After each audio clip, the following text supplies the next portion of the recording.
in response to the activist claims that the treaty represents a partnership between Maori and the Crown. That is not possible. Former Judge Anthony Wiley clarifies that situation. It was and is constitutionally impossible for the Crown to enter into partnership with her subjects. She can, as she did in 1840, make promises to them, but by definition the Crown is supreme and the people are subject to her laws. You cannot have a partnership under such clarification.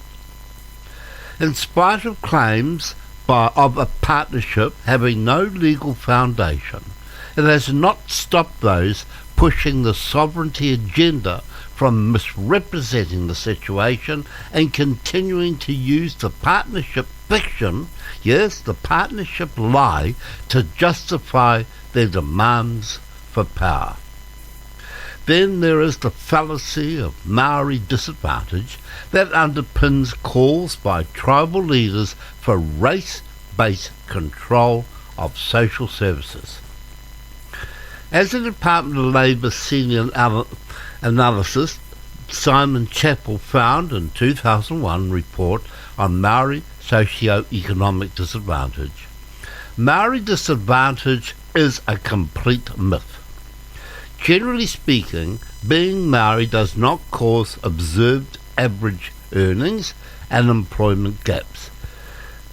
The report explained the key factors creating a socio-economic disadvantage include age, education, literacy, and local labour and market conditions, along with benefit dependence, sole parenthood, drug and alcohol abuse, physical violence, and alleged cash cropping. In other words, growing drugs.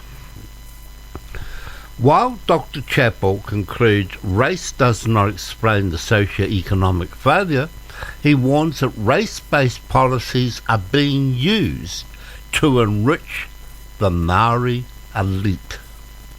Broad-based policies which target the Maori population, which may be thought to close the gap, such as fishery settlements, other treaty settlements, cheap access to the radio spectrum, etc., risk being captured by the considerable number of Maori who already have jobs, skills, high incomes, and certainly very good prospects. The question of those who are Maori is also problematic. Rapid intermarriage from the time of arrival from the first settlers blurred the racial lines to the point where those able to qualify as Maori, that's with 50% or more of Maori blood, that began dropping to critical levels.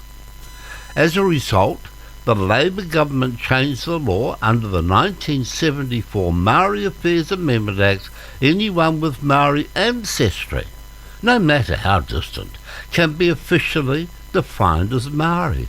This highlights the whole farce, yes, this whole farce of racial categorisation.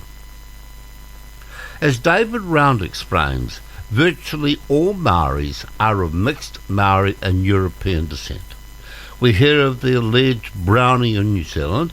It would be just as accurate to speak of the whitening of New Zealand as the races continue to intermarry and become one people. People who are even only 1/8 or 1/16 Maori cannot in any meaningful sense be described as Maori. Genetically, they are not Maori. Any injustice suffered by their Maori ancestors may very well be balanced by the benefit accruing to their European ancestors. The mere fact that one of the claimant's great ancestors suffered a wrong is no proof at all that this claimant has ever suffered in his or her own life. It is actually an injustice to the rest of the community, to the whole of New Zealand, to give special benefits to those who have not suffered injustices. If New Zealand Yes, if we in New Zealand continue down the present path set out by this Jacinda Ardern woman, New Zealand will increasingly become an apartheid nation where race determines our future and those claiming Maori heritage are given superior rights over everyone else.